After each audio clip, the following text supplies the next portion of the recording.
In today's video, I'm going to teach you how to create a teacher gift bag. Leave all the supplies that I've used down below, but right now we are going to use a paper bag, and I'm going to look on Pinterest at this cute little picture to replicate for the teacher gift bag.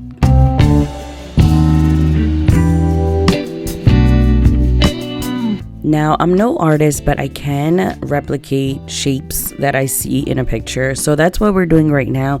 I'm just sketching it with a pencil lightly at first, but then I'm going to go back and retrace it a little more harder with the pencil so I can see it through the paint.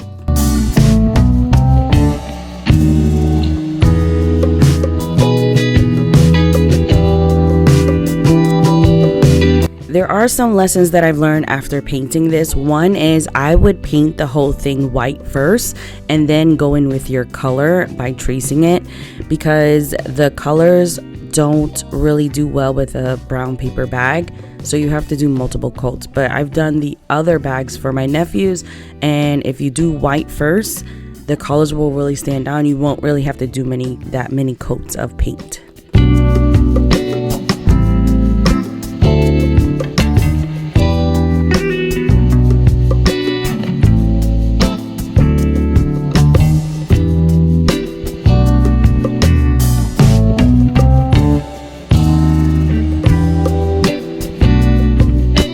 Now we're going to do exactly what I mentioned before. We're going to use the white in order to really enhance the yellow. Again, I was just like, there was white outline in the picture and I didn't understand why. Now I get it, because the green really doesn't do well against a brown paper bag. If you have a white bag, you might not need to do this.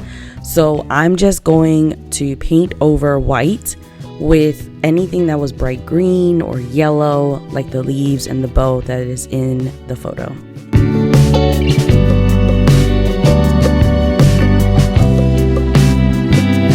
The next thing I'm going to do is write my last theme. If you don't know, I used to be a teacher in the classroom, so I'm writing it as if I am the teacher that's getting this gift. But feel free to write your teacher's name or even your kid's name. This is a great back to school gift idea to give them, and they'll really love it.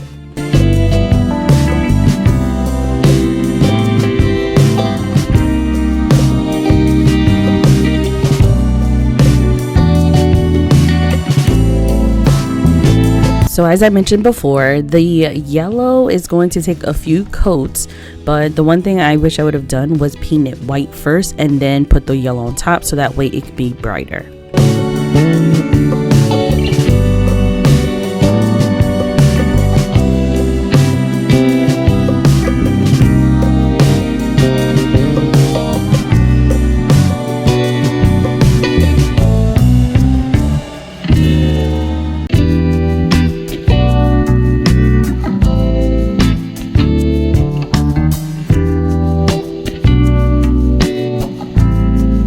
I'm really loving how it's coming out. Feel free to, again, add that white to the entire picture, but just checking on some things. And now we're going to add some green for the leaves, and we're going to go directly right over the white with the green.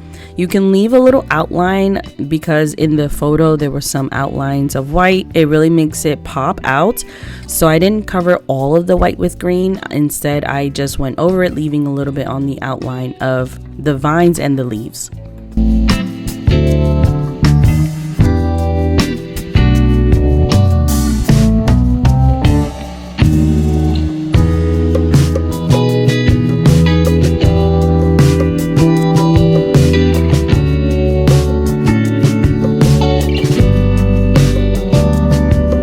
The next thing we're going to do is add some brown for the stem, which is right by the bow, and the leaf on top of the apple.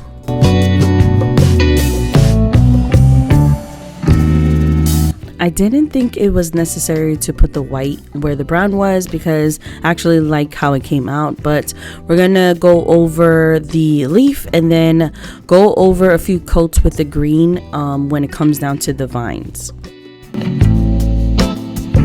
After you make sure that the white is dried, you're going to take a Sharpie and you're going to go over the white. This acts like a border around the letters, so we're kind of doing it backwards. And then we're going to outline everything else in the Sharpie, and this really is going to make it stand out and pop.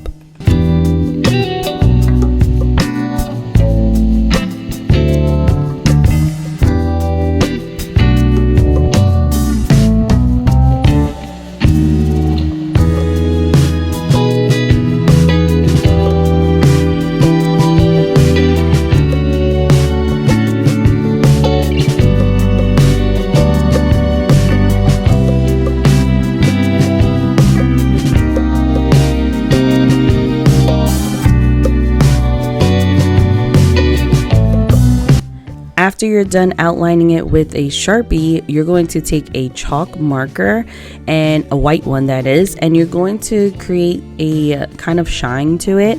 Have fun with this. There's just really no rhyme or reason of where to put it. I kind of followed, again, the picture, and I just did something that was similar. And then what I noticed was that there was an outline for the yellow bow on top of the apple, so I ended up using the marker to kind of outline the bow so it can really stand out, because again, the person probably painted it first and then didn't have to add in what I'm adding in when it comes to the chalk marker. But I love how it came out.